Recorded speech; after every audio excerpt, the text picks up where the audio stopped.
Hello, Mom, because she's the only one that watches my YouTube videos. But no, we're watching the Fable gameplay. I haven't seen this yet. This came out a couple of days ago at the Xbox Showcase. I was a little critical of the initial videos that I saw of it, but I'm gonna go into this with an open mind, an open heart, and an open butthole, just to see what's going on. You haven't seen, yeah, we haven't seen gameplay yet at all, right? We've only seen like clips, right? Like cinematic clips.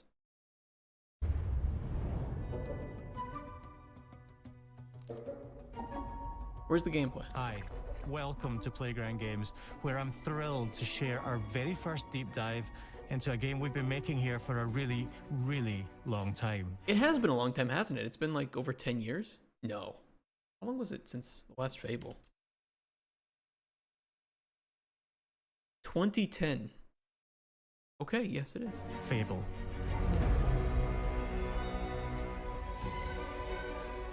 Playground Games is renowned for fun, immersive, and visually. Why did that look like 5 FPS?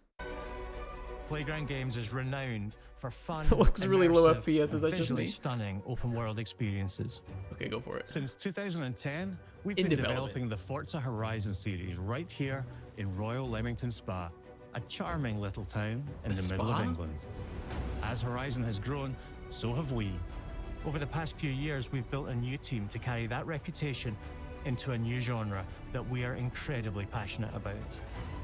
Fable is Playground's first open-world action RPG, and we couldn't be more proud to be carrying on the work of the legendary Lionhead Studios, the original creators of the franchise. I mean, these are the guys that made Forza, right? So they do have a good bit of experience with open world games and probably handling in efficient streaming of assets. So from like a performance standpoint, I do kind of hope that they are better than the average. These videos always make me so nervous about finding a job in the industry. Same, to be honest. If you ever end up at one of these places, you're pretty lucky, because everybody wants to work at these places. First question was, can people with this accent really make good games? But then GTA is Scottish. Well, I feel like with Rockstar, they kind of use all their studios, right? Although our game is a new beginning, I think what we're making is really faithful to the spirit of the classic Lionhead trilogy that we all love. They're British. It's a British game. At the heart of our game is a simple, recurring question. What does it mean to you to be a hero? A hero is somebody who wears a cape and loves flat-chested elf ladies that are 1,000 years old. Oh, I'm just describing Himmel. Our game is about No choices games. and their consequences. It's packed with action, drama, I love Incredibles. British humor, moral dilemmas, and quite a few chickens. All of this combines in a fairy tale which could only be Fable. Okay, so how angry will people be if I said that I never played Fable? How angry? Is he on a green screen? I don't know. Was he? And if I needed to play Fable, what would I like? Which ones are the ones that I have to play? Which ones are the goated Fables? I don't know why I never got into it when I was a kid. Just Fable 1. Not Fable 2 or Fable 3? 1. I only see ones. Is it available on like PC? Can I just grab Fable? This is the new one, isn't it? Fable Anniversary. This must be the one, right? I never played this.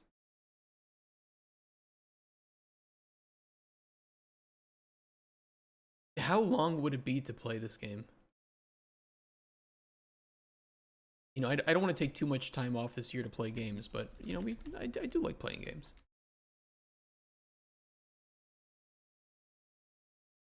It's not that bad. 20 to 30 hours, depends on what we do. That's not bad at all. You won't stop playing it. Why is that?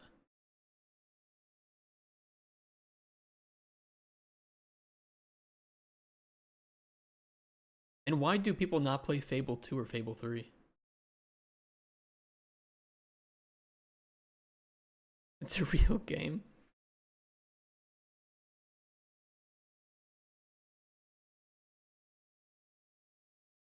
Interesting.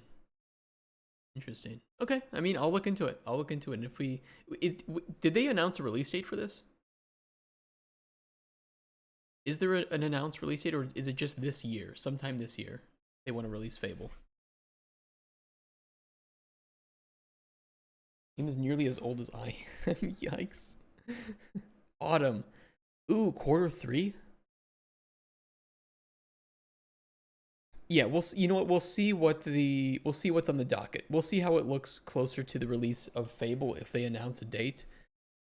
And if we want to schedule a few streams, maybe on weekends, because it isn't that long of a game, we can do it. In classic Fable fashion, you begin the game as a child. Oh, growing up in the sleepy rural village. I did that in real life too. It's here that in a moment of extreme danger, your heroic powers first emerge, and we discover that you are Albion's first hero in a generation. Albion Online? But not long afterwards, disaster strikes, and the people of your village... It was really pretty looking. You know, it's hard to see just because, like, the bit rate on YouTube isn't great. It's a very pretty game, though. I like how, like, Shire-esque it feels. Like, this is like cottagecore, if you guys know that term. This is cottagecore. I am in love with cottagecore.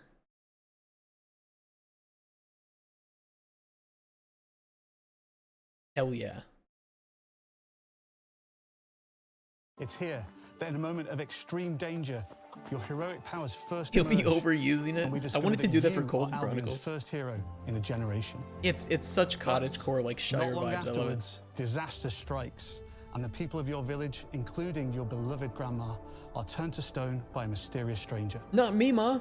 Suddenly alone in the world, you'll set off on an adventure, which will change Albion forever. Much like me, she's rock hard now. Venturing out into the world is a huge moment because this is Albion like you've never seen it before.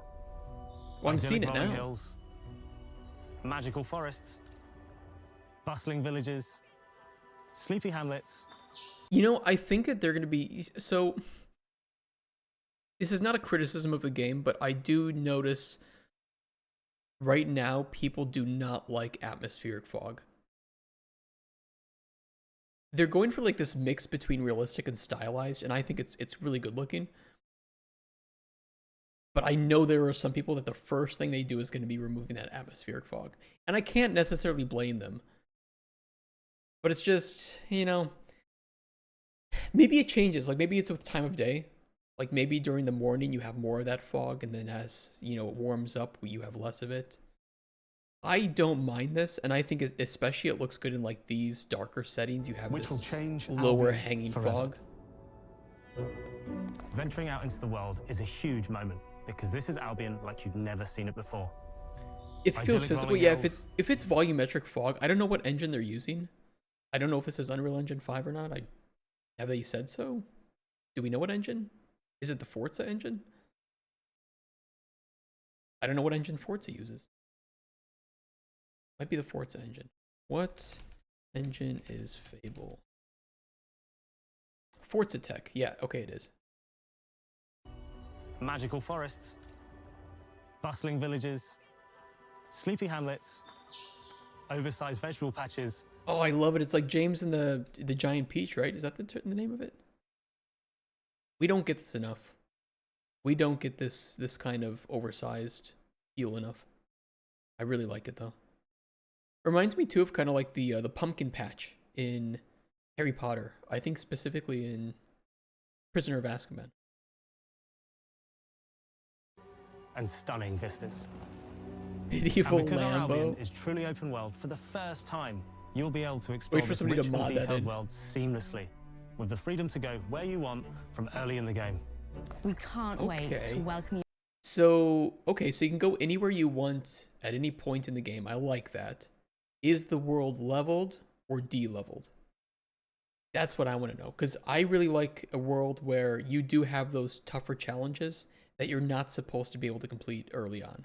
But maybe if you can go in there, You can avoid some enemies. You might be able to come up with good loot early, you know, risking life and limb. I love a world that does not level up to you, although I understand that some players like this. And, you know, to be fair, like, there's no wrong design decision, right? Because if you have a world that levels up to you, like Skyrim does or Elder Scrolls, you can go any path. You can choose any path, and it's great. But if you don't have one like that, you know, Witcher 3 didn't have a world that followed your levels like that. And it just makes certain parts feel dangerous. I really enjoy that. I do think blending of two is the key. I like if during the main game, you don't have a world that grows with you, is great.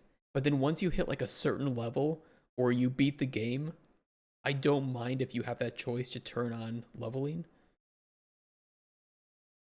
There's some dynamic that works here, I think. You want a chicken to be at my level when I'm fully decked out? True. Fair. I don't like one choice or the other, but I can understand one choice or the other. Like, same with like, you know, MMOs. Elder Scrolls Online does this too, right? Where everything, all the damage you do is percentage based to enemies, which means that you can start in any region of the game to level up a character, and it will feel natural. And it also, you get a benefit from that where if you play with friends, because it's percentage based damage, you can play with your friends at any level and go anywhere and do whatever. That's cool. But at the same time, it feels weird to be starting in Morrowind, attacking Dremora, and being able to kill them as some low level. It's weird. I get it, but it's weird. And I do kind of prefer if there were like tougher areas that you're supposed to avoid because you're not ready for it yet. So I hope that Fable is like that. Back to Albion's iconic capital city, Bowerstone. That looks cool. Looks pretty big too. I wonder if you can get up into like the castle. But the framing of this is really cool. Home to Fairfax Feels very Castle, intimate. the old clock tower, and the legendary Heroes Guild. Wow. It's a huge city, full of contrasts. Rich and poor, nobles and commoners, royalty and criminals. You'll spend plenty of time here during the game. This gives me Thief vibes. This is like pure immersive sim, chaotic, multiple pathways, kind of like Thief vibes, and I really enjoy that. This looks really, really good. As you discover the secrets of the Heroes Guild and its reclusive guildmaster, Humphrey the Golden. Humphrey. In the north of Albion, you'll find mountains, craggy coastlines, spooky marshes, and the bleak, windswept city of Bloodstone. That's Here pretty. you'll meet the This is leaders such a of pretty two game. rival gangs vying for power and uncover the secrets of the sinister but extremely well-organized Cult of Shadows. Our Albion is beautiful, handcrafted, and richly detailed. What do you mean? But AI art can... Huh? It's a joke for anybody watching. Anybody on YouTube that's like, oh, I'm out. In Albion, heroes are special, different. They're stronger than regular people. They're more skillful, more charismatic. More importantly, they're those rare humans who can harness and use magic in the world around them. They have the power to do what they want. And so do you. In our game, we want you I to play as do? the hero you want to be. And that starts with being able to choose how your hero character looks. So, in Fable, you'll be able to pick from a range of different character heads and customize your clothing, hair, skin tone, tattoos, and scars, so the hero you play represents you. But as well as your appearance, you Let's can be look the close. hero you want to be through the way you play, through the skills and abilities you learn, and through the weapons you use. Just like the classic trilogy, heroes in our game fight with a combination of What is this? Wait, I can stun lock the enemies? Learn, and through the weapons you use. Just like the classic trilogy, heroes in our game fight with a combination of Not really doing strength, much skill, damage. and will. Seamlessly blending melee and ranged weapons with magical abilities. Oh gives my us god, a I can style kick the leading chicken. combat. allowing you to show off your personal playstyle against single opponents and large groups of enemies alike. Melee is at the heart of our close quarters combat. You'll use light and heavy combos, often knocking enemies off balance and executing stylish finishers. Combat's one of those things that for me is like tough to... I don't like really watching footage of combat because there are some combat systems that are really fun to play but don't look good, and there are others that look really good but aren't fun to play. And it's like, I don't know which one this is.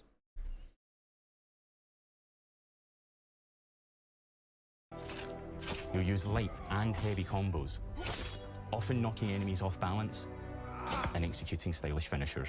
I'm not a fan of the freeze frame either. I'm not a fan of that either. I get that it's meant to like add punch, but hopefully it can be turned off or modded out. P5 slap. It's on Forza's engine, because these are the same developers of Forza.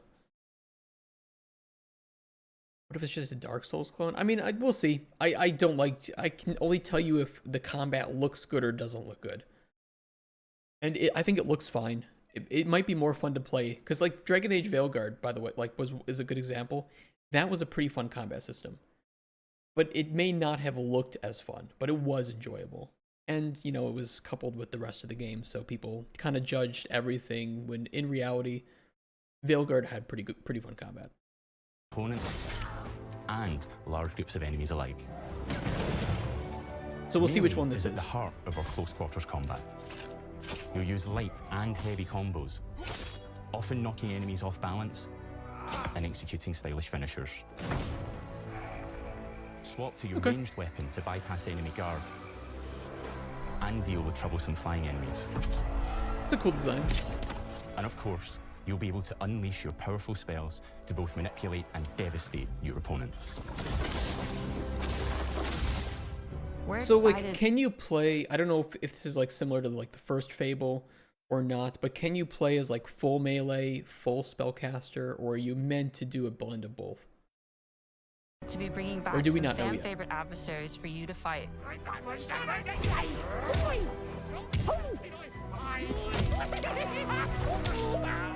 Hobs are back, as are Balverines, Hollowfolk, and Trolls. Okay, I like that, yeah. A lot of information just in that little bit here, but we have a lot of physics-based combat, which is really nice to see. And then on top of this, we have armored opponents that seem to just completely ignore these arrows, or maybe just arrows in general, but have unarmored parts. That's cool to see. And Trolls.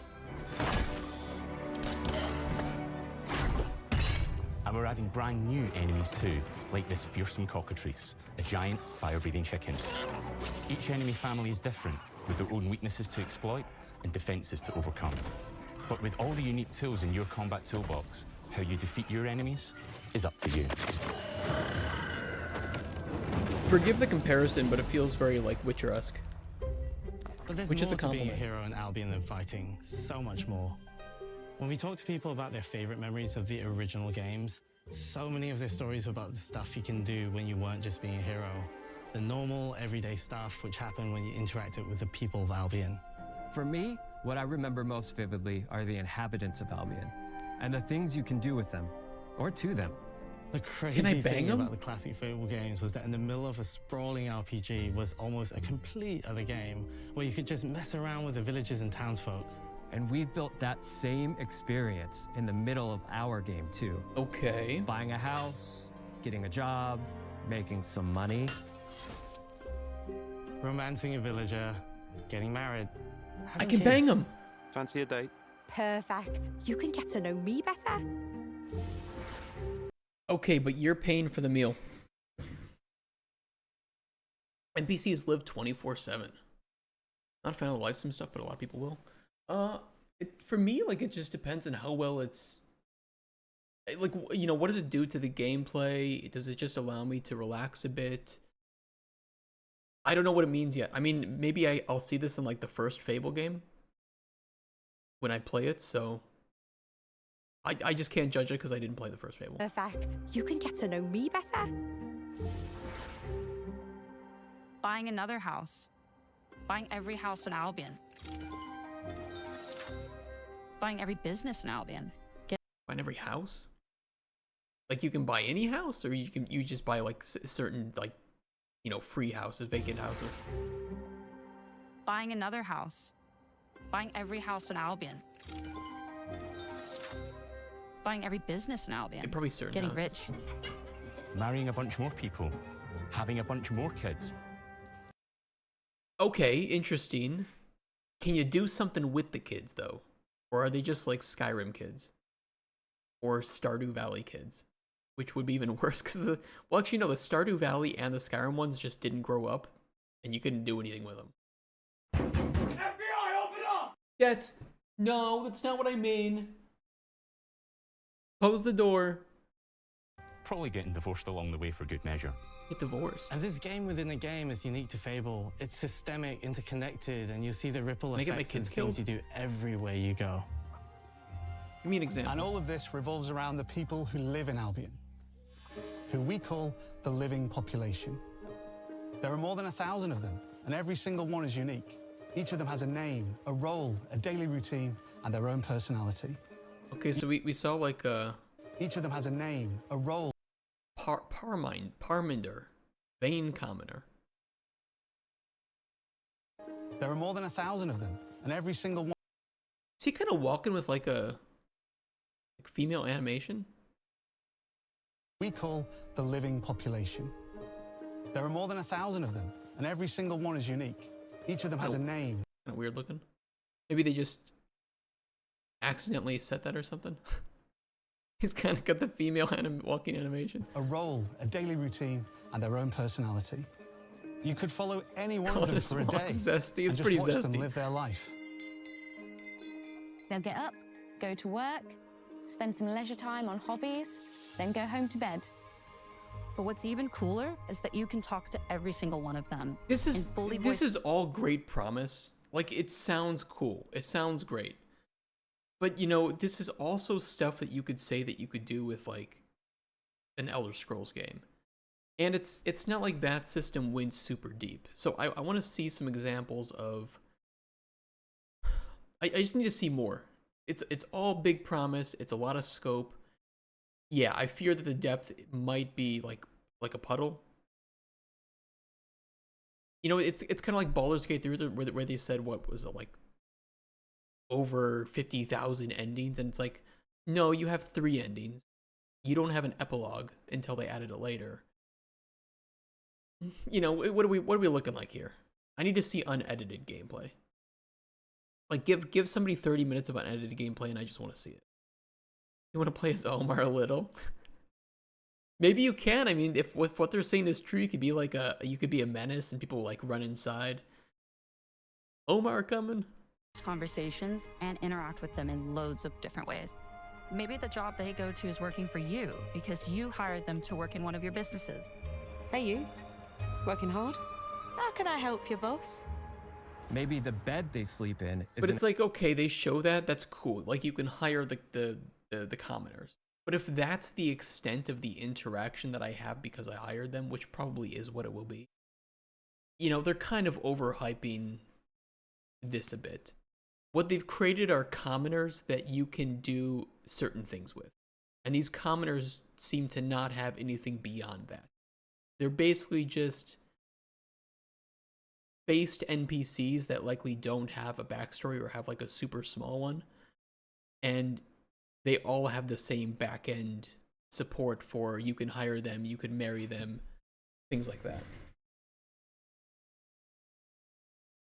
Yeah, it's I think it's exaggerated in a way that developers who like know what it's like behind the system, which is like a lot of us, we understand what this means, but I think that this might be a little bit overhyping for some people. a house you own. I could be wrong. Because- I could be wrong. I've been wrong a lot of times before, more times than I've been right. I could be wrong, and there could be a lot of depth here. But to me, it doesn't sound like when they're describing these kind of, you know, named NPCs. Where was that? that UI. Hard? How can I help you, boss? Maybe the You know, I see this and I'm like, they took this name Zara, they appended an affix to it for the butcher because you have purchased this business and hired this person as the butcher. But if you didn't hire them as the butcher, then they would just be walking around doing their normal routine. That's fine, that's cool, that's still interesting as a system, but I don't think, or I have yet to see that this character has some massive amount of depth to their story or has a unique storyline or maybe some quests related to them. I haven't seen that yet. You can do anything. See that mountain? Depends what you hire them for. Like, I don't know. Maybe. I don't know. I don't know what the first Fable game had. I don't know what this game is going to have. They're saying a lot of stuff that sounds cool, but it's just enough that they're correct, but also that doesn't really talk about anything like deep about it. bed they sleep in is in a house you own because you're the landlord. Or maybe their bed is on the street because you evicted them. All right? Oh, it's you. You're awful. It's more of like a role play opportunity, I think, is what this really comes down to, and it is cool. I just don't know what it's good. You know, what other consequences does this have other than you can now find this NPC here instead at point A instead of point B, doing job X instead of job Y. So I think it'll be really good for people who like to roleplay, but I still have yet to see if it has lasting, impactful consequences on your actions throughout the game, or if it's more just a responsive system to your actions, if that makes sense. Doesn't look like a game for dudes who want to kill things with big swords, at least right now. I don't know, we have to see more of it. You can evict your digital citizens while I get evicted IRL. Hopefully not. You would try killing everyone? Could be cool. Looking at my favorite game series, what do you think? How you doing, Hey Vintage? I need to see unedited gameplay, and I have never played Fable 1. So I am coming into this from a very, very new perspective of not knowing anything about, or not knowing much about this series, I should say. And I'm really curious how this NPC system works, if it is just reactive, or if now because of them having different lives or being dead will directly impact the way that you go about completing the game, right? If this is, can I kill this NPC who is vital to some quest, and now I either don't get the quest or can't complete the quest in a certain way. And They haven't all of the shown me stuff that you yet. do affects what they think of you. You're a legend. Because everything you do builds your reputation. Very impressive. Now that's an hero right there. Morality has always been super important to Bit too Fable. much. That tension between good and evil underpinned all of the original games. And morality is central to our game too. But we have a slightly different take on it. For us, Incredible. morality isn't black and white. There are lots of grey areas. And importantly, morality is subjective. Okay. I agree. No two people see things exactly the same way. Agree. And that's how it works in our game too. Everything you do earns you a reputation. And every person in Albion will have a different reaction to you as a result. Hello there. Yeah, we get it. You're rich.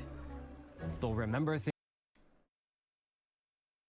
That's a left-wing supporter right there. things you did directly to them. They'll love you or hate you for the choices you make, and they will always tell you why.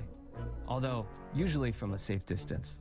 Our game will never judge you, but the people of Albion will, loudly. But again, all I'm seeing here is that they will just say things or be at different places, right? I like, you know, reactivity in a world, but reactivity for an emergent system needs to reshape the way that you play the game, that your choices have consequences, and those consequences require you to make different choices than you did before. And sure, like, if they're just saying things or calling me names, it's like, okay, they're reacting to what I'm doing. But where does it go beyond that is really what I want to know. Yeah, it's kind of, it's flavor texty. It is flavor texty at the moment. I don't see them attacking me or fighting me or refusing to do business with me because they don't like me.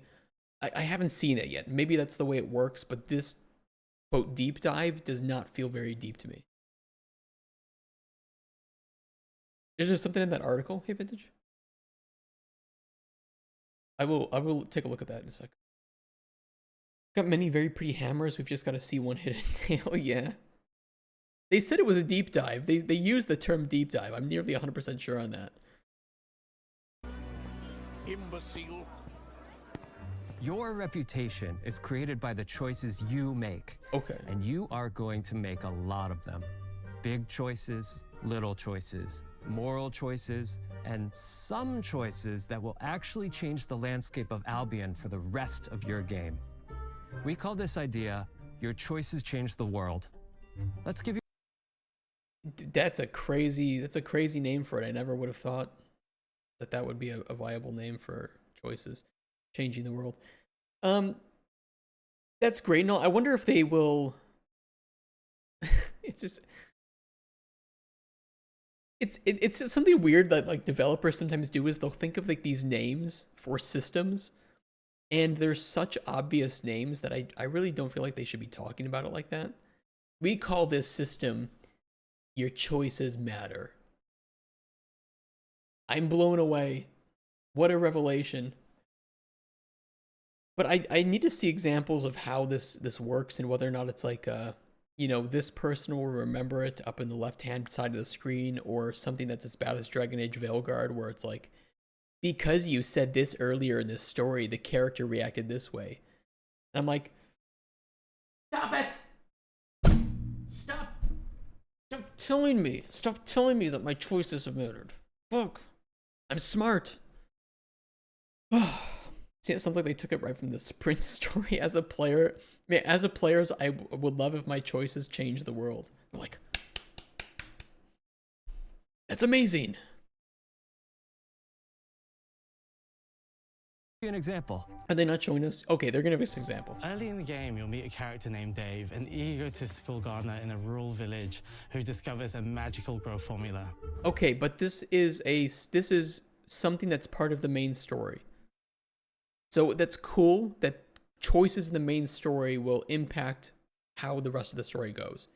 But this is not something that's sidey. This is not some random commoner that I have promoted to be leader of my business, and now because he was savvy with numbers and I put him in charge of my business, he's making me lots more money than if I put somebody dumb in that position.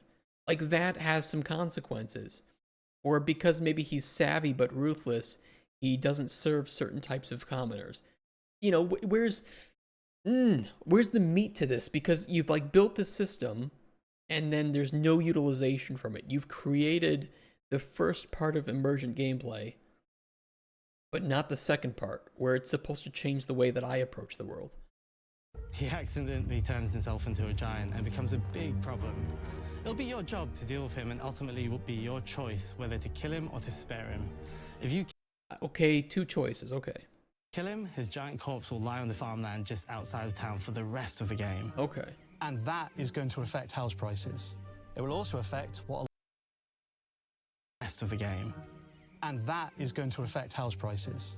There's something, okay, but I would want to see the same kind of thing, but in the tertiary systems of the game, where if I have, you know, done certain like bad actions to an area, it maybe affects house prices. You know, I want to see something that affects my gameplay in ways that I can manipulate it in fun ways, which is the entire point of emergent gameplay. But if it's just, we have, let's say, named NPCs in quotes, because, you know, it's easy to give an NPC a name, but we have these named NPC commoners that will have different sets of voice lines based on their personality, and you can do action A, B, C, or D with them, but it's all the same.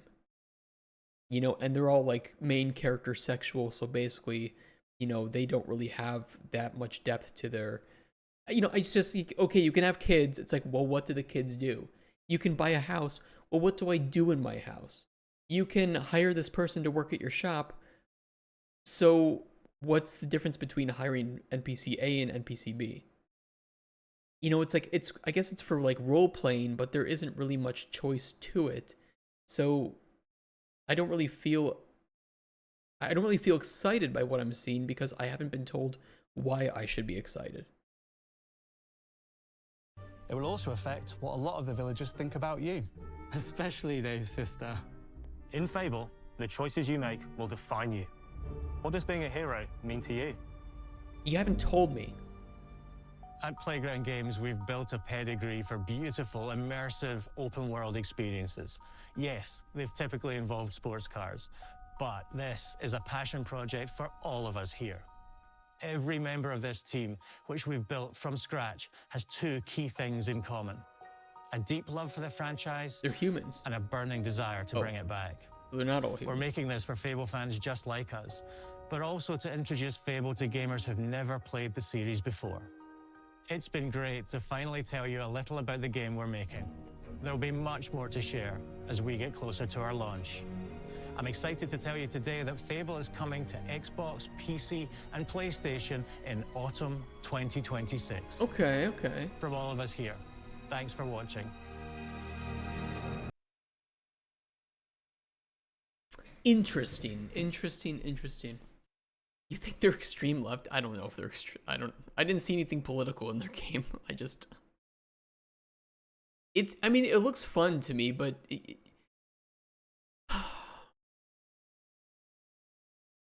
it's like if they hadn't said some of the things that they said, I wouldn't be asking the questions that I'm asking.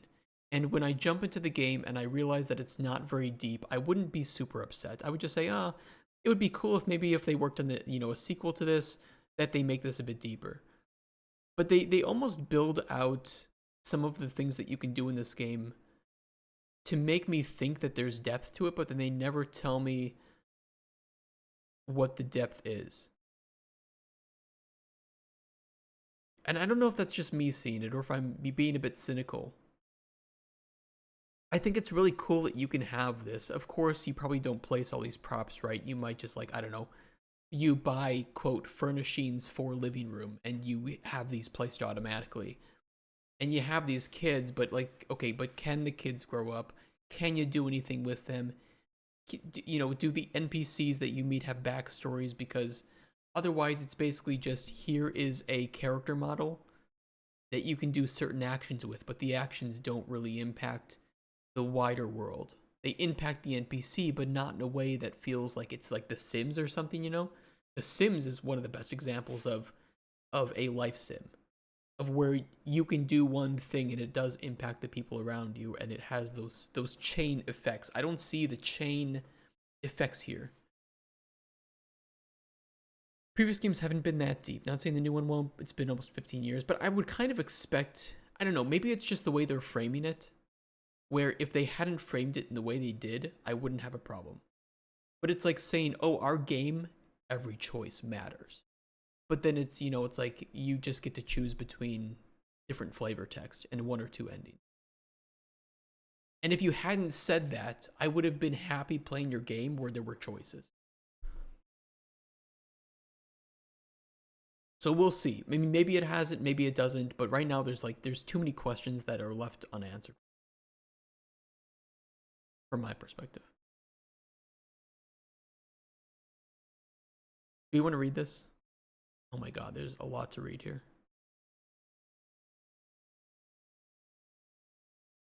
Where is the section that discusses some of that immersive sim element? Platforms, whatever. Blah, blah, blah, blah, blah. I don't want to read about the narrative, because if we play the first one, I don't want any of that spoiled. Okay, so here's one. The Dev Direct piece talked about 1,000 populated people in Albion, and the word handcrafted was brought up. So are those NPCs procedurally generated, or are those all the same people going to be in everybody's game?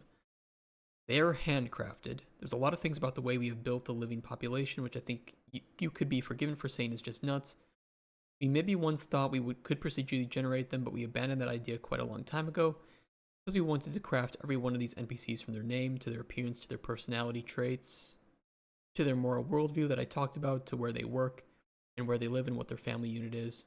It's important to give the player that they can get to know unique crafted NPCs. Yeah, I think that that's a smart choice, because then you have like that one asshole NPC who just is like, nuts and conspiracy theorist, and everybody's going to remember him. That's kind of the fun of having the handcrafted. It's also why I'm not a big fan of procedural generation in certain games like this. That's cool and all, but what they've described is honestly a system that any systems designer could create.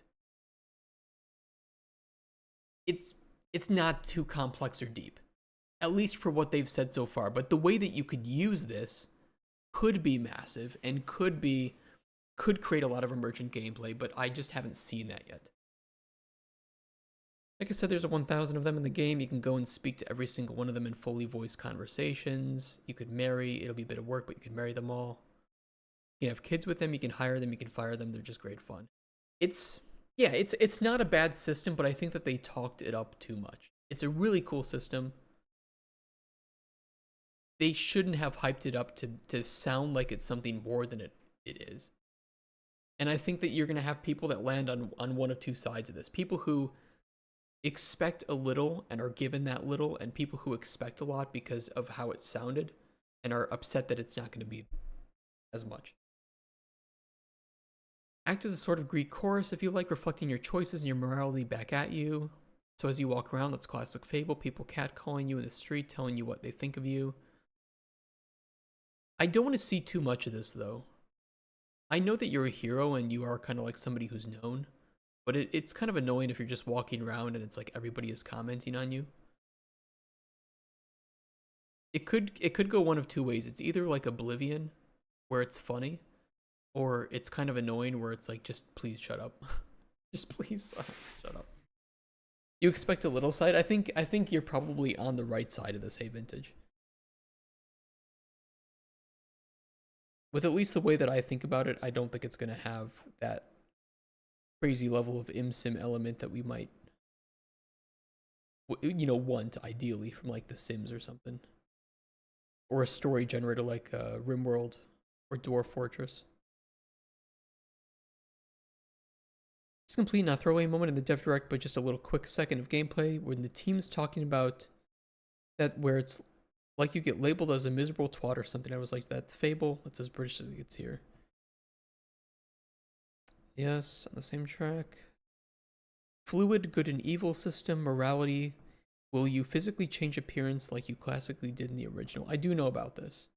And I heard that they got rid of that, right? There's no objective good or evil.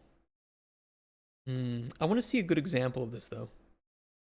They keep saying this, there's no objective good or evil, but again, they didn't show any example of what this means to the world. If I kill somebody that is some people like and some people don't like, what's the ripple effect? They're like, this game has ripple effects. And you're like, okay, can you show me one? They're like, this game has ripple effects. Okay, you said that. Where's an example? And then they talk, finally they talk about one, and it's like some main story quest, which is fine, but people expect ripple effects and choices in the main story, but they kind of made it sound like they have those in the rest of the game too.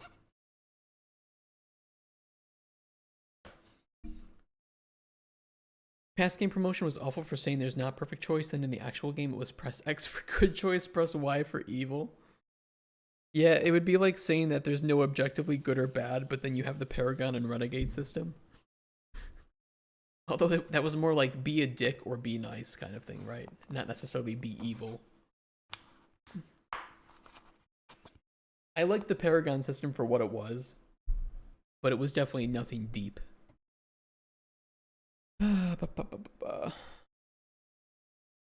The way I've described your morality system working, you're never that thing. Absolutely, you're different things to different people based on what they like or what they choose to value.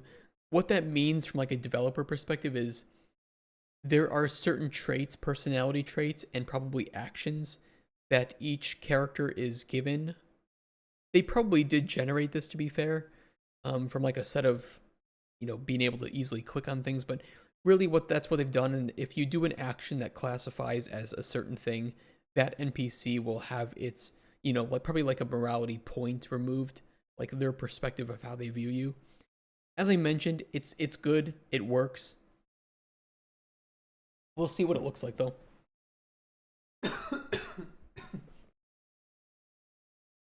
You build reputation based on the settlement, the town, the city that you're in, the part of the world that you're in. When you go to a new place, a place you've never been to before, you walk in without any reputation. And thus nobody knows what to think about you. I like this. I think it would be cool though if your reputation was really good or really bad, that your reputation would in a way precede you. You can form completely different reputations, a completely different identity. It could work. It could work. But again, it feels like you have this thing, but it doesn't really have any depth beyond flavor text.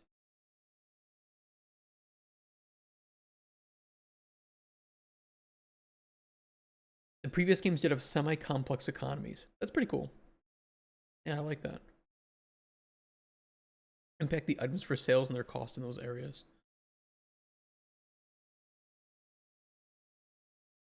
Okay. Asking how big the world is. I don't really care. I mean, actually, I do kind of care. Like, is this about density? Smaller than the Horizon world, but obviously, because you're not in a car. It's still massive. It'll still take you a long time to get through. Tons to explore. But what about to discover? We'll have to see. Yeah, take care, XMA. Thanks for talking about your game too, and whenever you get the demo up and going, let me know. There have been behavior AI systems for adding emotional depth and relationship logic to NPCs. You can buy it for $30 on Unity. Yeah, but it's like, again, if you have reaction means nothing to me if there isn't reaction. At least for when you're like talking about like an immersive sim, right? If you're going for emergent gameplay, and they didn't say that they are, to be fair. This could just be me kind of projecting my own desires of an RPG world in here. But if your actions don't have consequences that impact you as a player, then do you really have consequences? If you can evict somebody, it's like, okay. What does evicting that NPC do? I can find the NPC now on the streets instead of on the house. Does this change anything? Are they an NPC that can provide useful information to a quest, but now because I evicted them, they don't like me? That would be cool. Now there's an impact. There's that consequence that I have as a player for the actions that I chose. And yeah, we don't know this yet. They didn't show any of it here apart from that one story-driven quest, but it was, I expect that from a main story. If people play The Sims knows about this. Sims is probably a good inspiration. Sims is a great inspiration. Sims works. Yeah, Sims is great. That's a utility-based AI. And where, if like you lock an NPC in like a room because they have a utility for eating, they will eventually starve to death. How you doing, Obi? How's it going? Smaller. I would much rather have a smaller, more dense world than a larger one where it's just geometry. I agree. One of the first things we did was we got our Fable character running around in Surfer's Paradise from Forza Horizon 3. It took an eternity to get anywhere. And I think that if we hadn't realized already, that was the moment it dawned on us, like, okay, we're going to have to play with some of our metrics here. It doesn't really answer the question, but I agree with the IGN reporter here. I'm good, how are you? I'm doing pretty well, too. Feeling a little bit sick and tired, but maybe that's just the day or the weather. Yeah, we'll see what happens with this game, but I think that I won't go in expecting some immersive sim level of quality, but rather very light systems that enable role playing. But this is still at its core an action RPG. Like, this is between an immersive sim and like Avowed, right? Where Avowed was just like pure action RPG. No real roleplay elements. And here it's just like, this has a little bit of roleplay elements, but it's not an immersive sim. Which is still fun. Blah, blah, horses. Okay, nothing major here. No, it's cool. It's cool. And, you know, maybe they will expand upon it after they get some sales. And if sales do well, they might expand upon it, or like with DLCs. Yeah, it adds depth. Like, you have choices, but it's more like in Stardew Valley, you can get married and have kids. You can't do anything with your wife or kids, but you can have them. And so people who like to roleplay, they can do that. Way for good measure. And this game will live in Albion. It does look pretty though, and I like the cottagecore, lived in, natural feeling. You know, building houses in tandem with nature and not removing nature to build houses. Who we call the living population. We There are don't more get than enough of 1,000 that in them, fantasy. And every single one is unique. Each of them has a name, a role, Gliding and a daily climbing. routine, and their own. I don't know if I don't know. I think they just mentioned a horse, but I would be happy if they didn't have any gliding or climbing mechanics. I'm so tired of gliding and climbing mechanics in games. In like games like this, where it's like you're supposed to be feeling down to earth, really, you know, immersed in the world at a low human level. It's supposed to feel very I'm forgetting the word here, but you know, you're supposed to be down there, and if you're flying above everything or gliding, it looks cool. It's great for a screenshot, but if you give players a way to skip having to walk around, they will skip walking around. Personality. Because it's efficient. You could follow any one of them for a day and just watch them. Maybe the bed they sleep in is in a house you own because you're the landlord. It's cool. You know, it's we can't expect this to be like, you know, Yakuza or something where there's some super deep mini game embedded within here for managing like your tenants and making sure that they are getting along or something. It would be cool to have stuff like that because it breaks up gameplay and it adds depth to these systems, because it's more like, hey, we've added this system, but we didn't really think of a reason why for it. We didn't think of how can we improve this system since, you know, 15 years prior. So I think people who like Fable will probably enjoy this, but people who are expecting something more from it, you know, some evolution of the genre, probably will feel a little bit disappointed. You know, it's like Hogwarts Legacy with the Room of Requirement. Like, they added it because people would want it there, but then it's like, okay, but do I need to grow my own things? Well, no, because you'll find enough materials throughout the world anyway. So can I do anything else in the Room of Requirement?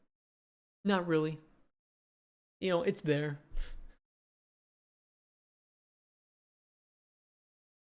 Better not end up like Borderlands? In what way?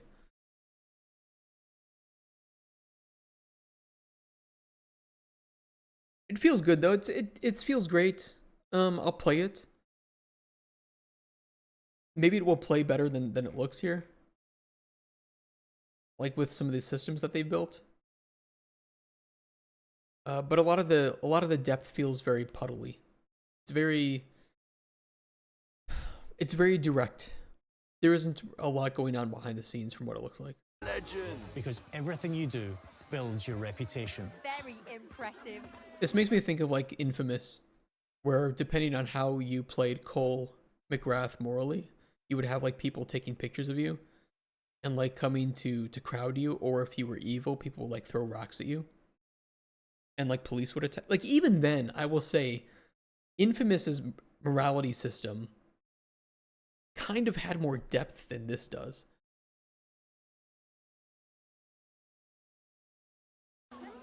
Now that's an era right there. Morality has always been super important to Fable. That Is it though? What you described happens in the old games? Oh, like throwing rocks or like attacking you? Because I would have loved to see that here if they haven't. Like, that's cool to me. Like, you know, I piss someone off enough and they attack me. Absolutely, and maybe they're important to a quest and now they don't exist. They would crowd you and ask for autographs. Would there be anything like attacking you though? Because if I remember correctly with Infamous 1, they would crowd you, ask for autographs, but also police would be on your side during fights with the gangs. But if you were evil, people would throw rocks at you, which would deal damage and could kill you. People would shout things at you, and cops would, I think, automatically attack you. And I like that. You know, there was real consequences to how you acted. It was very simple because it wasn't a game about being, you know, morally good or bad, but it had a morality system and it worked well there for what kind of game it was. That's an era right there. But if it's just people, you know, telling me that I'm a dick or saying nice things, you know, I don't see any guards here, and I would think that, you know, kicking a chicken might upset a guard. They kick your dog? For us, morality isn't black and white. Oh my god. It's like, what does this mean? Tell me what getting the reputation as chicken chaser in this village means. What happens from that? And they don't tell me what happens from that. There are lots of grey areas. An important... It's like, does it just open? Do the NPCs now mention that, hey, stay away from my chickens? Is that it? It means fucking nothing. Well, I don't know what it means. They didn't tell me what it means. They think kicking chickens is hilarious? Oh, okay, I see that. So it's not like a bad thing. It's like the Japanese find peeing really funny.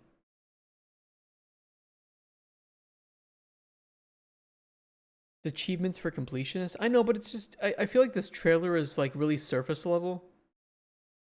And I was kind of hoping, they said it was a deep dive, but it's not a deep dive. I think Tim Kaine has a really good video about it where he mentions how it's really difficult to show a trailer for a game that has choices because it's kind of, you have to dryly show the outcome of different choices, but it's hard to do that with like dialogue. I just wish that they had said, you can, you know, here we see the player getting the chicken chaser reputation, and this means X, Y, and Z. But it's like they don't tell me this anywhere. And importantly, morality is subjective. No two people... They show it here like, oh, you purchased a business which generates passive income, and somebody then calls you, oh, look, it's that rich Every person right? in Albion will have a different reaction to you as a result. Hello there. Yeah, we get it. You're rich. But will she do business with me? Will she increase her prices because she doesn't like me? It says she's a merchant. You know, what's the outcome? Because if there is no outcome, then you might as well not have the system. If there isn't a consequence, then why did you tell me that there would be a consequence? It's flavor text. They'll remember things you...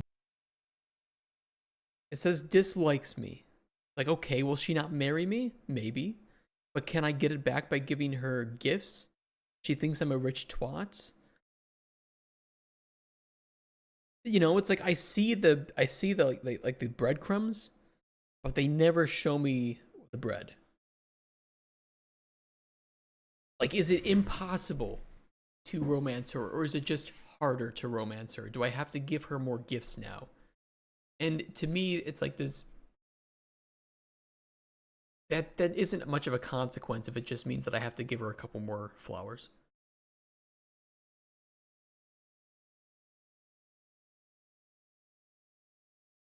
Oh, so after the last trailer, there's loads of hate feedback from people that it didn't have enough Fable elements. I don't know. But I don't know if this answers those questions. I have more questions than answers right now. You know, it was like, okay, so a good example was with Golden Chronicles. Forgive me for talking about Golden Chronicles. We had a lot of micro reactivity to the choices that you made for these characters and what kind of potions you could give them. It sounds very surface when I say you can give any potion to a NPC and they will react. I swear to God, if you open up Cauldron Chronicles one more time, I'm going to send Delta Force. It's easy to say this game has reactions to your choices with potions that you give NPCs. But we actually had to build that. And here I don't see that. I don't see there being any finality or lasting permanent concept. Apart from that one main quest that they described. I do want to know more. I don't know if you're aware, but I'm pretty sure Fable should be looked at more at Saints Row than GTA, if you get what I mean. I get exactly what you mean. But I fear that this is like a No Man's Sky. This is like a what's his name? Who runs No Man's Sky? Who was promising multiplayer before it even came out. It's got that kind of vibe with where it's like they tell me these things, and I think that people who don't know which side of the coin is, you know, it's going to fall on, might end up feeling as if they have been marketed to incorrectly. They have the wrong expectations, and you don't want people having the wrong expectations. You don't want people expecting Sims, RimWorld. Yeah, they feel misled, but it's not out of like a necessarily malicious reasons. It's just that they are. Yeah, Peter Molyneux is actually a really good example. This kind of has Peter Molyneux vibes. I buy it if and only if Trump recommends it. How's the porn cleaning sim going? Man, you guys have too good of a memory for that. Yeah. They probably just shouldn't have mentioned this, or they should have been very specific about what this affects, rather than being very vague about it. You're right. They're not lying. You're 100% right. They are not lying. But I do think people will go into this with expectations similar to what happened with Cyberpunk, where they said it would be more of an RPG than a action game. That was clearly a lie. And with things like No Man's Sky, where you had to obvious lies, and Starfield, where it was just overhyped for what it was. And this is closer to like Starfield. I think I'm being too harsh. Well, it's gonna come out in like, I mean, they're probably already in beta phase. Like this is clearly the game's beta. They are cleaning up. They have already closed off much of the content. They're not going to be expanding upon systems anymore until after release, if they want to. I agree with you though. This is not obvious lies. This is 100%. I don't feel like they're lying to me. I don't feel like they're misleading me. But I do think some people will see this and think that it has that depth when it doesn't. Not me, but other people will. Black Desert Online promoted a similar kind of grand rep system with NPCs, and they delivered it, but it was still the most mid shit ever. It's a shell of what it sounded like. It's kind of what it feels like it could do here. Like a game like this that goes really deep with that reputation system, so the player constantly thinks about it. Who do you want to please, and what kind of personality you want to be? And to me, that's exactly what I want from this game too. It's not going to have that, but that doesn't mean that it makes this game bad, because this game already has more depth to its reputation system than a lot of games do. It's more like,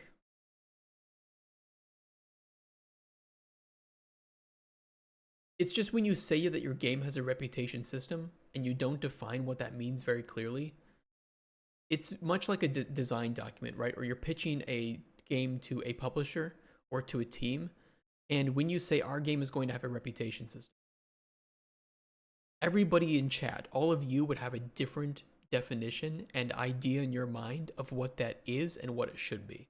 All of you. I mean, that's why design, when I mention that design to me is a communications job, I mean it.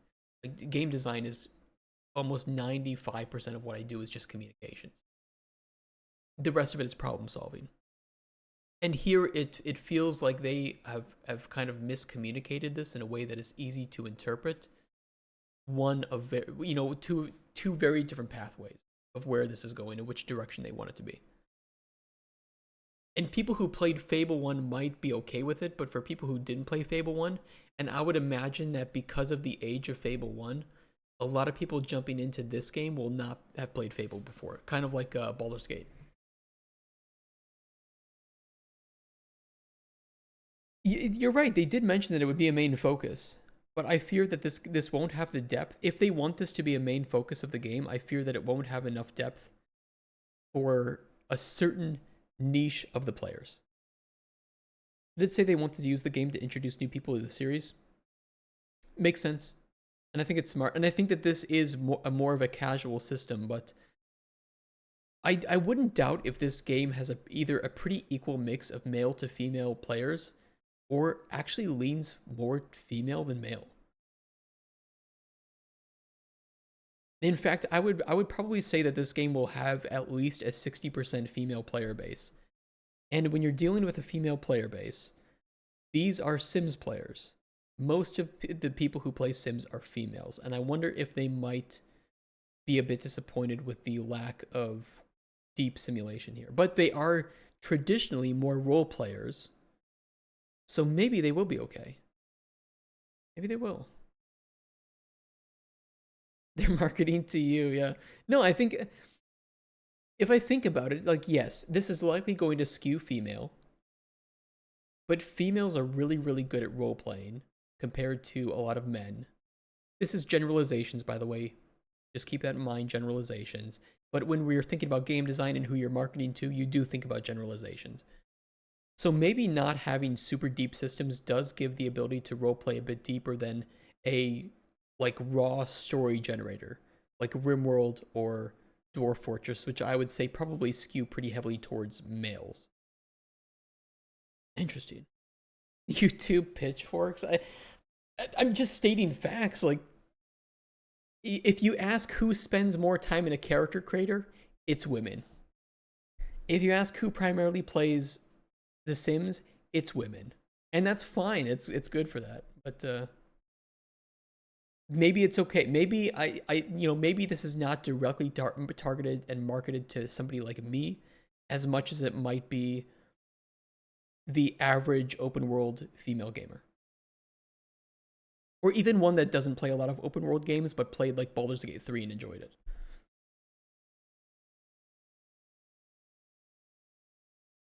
Your focus is on the sword. They didn't show a lot of combat compared to the life sim elements, do they? This comes out in the autumn.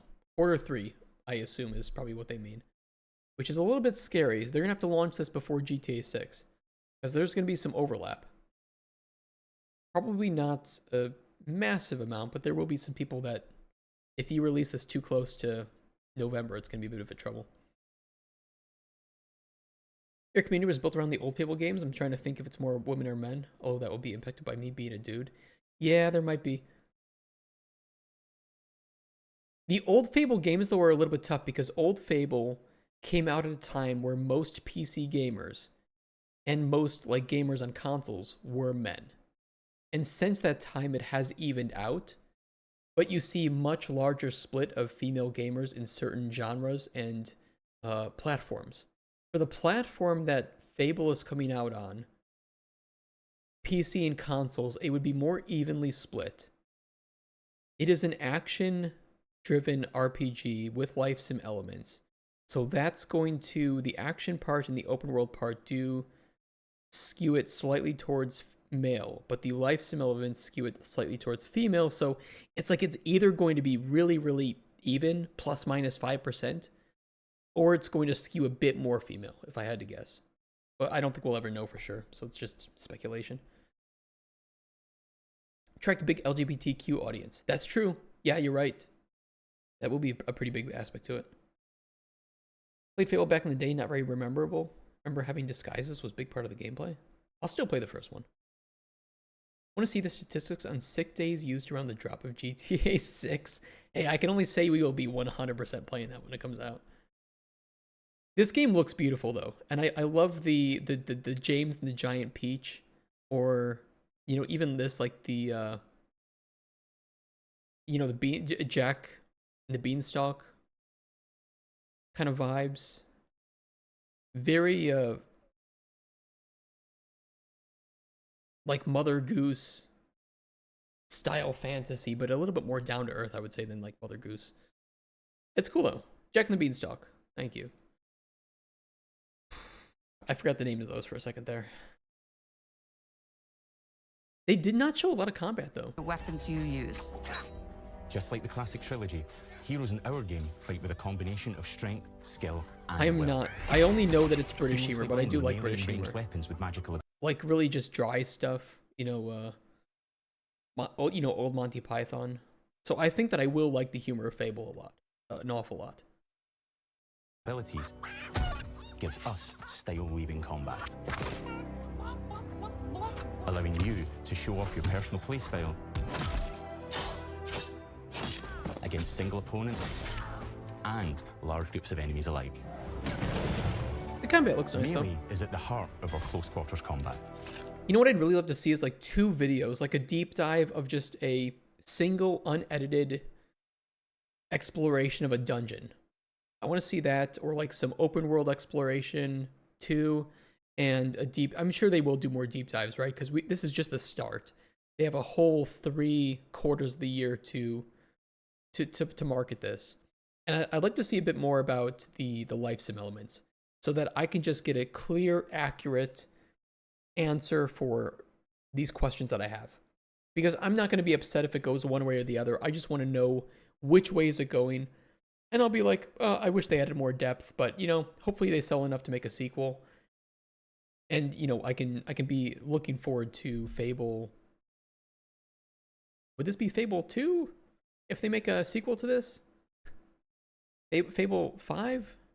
Wait, 6? I don't know what they would call it. You'll use light and heavy combos, often knocking I love enemies British off humor balance too. and executing stylish finishers. But we'll play this. We'll play this live. Swap to your ranged weapon to bypass enemy guard. And I think if anybody knows the way that I play games, I like to give every game a fair shake. There have been plenty of games that people didn't like that I've kind of enjoyed, and ones that people did like that I haven't enjoyed. Fable 2 is your favorite of the series. It holds up better today than the first one does. The first one is quite clunky by today's standards. Well, we'll still try it. We'll see when this comes out, and if we have a space in our schedule, we can play the first game, at least the first one. People are calling this Fable 4, even though it would actually be Fable 5. So it's Fable 2026. It's kind of like the new God of War, right? Which I really enjoyed the game.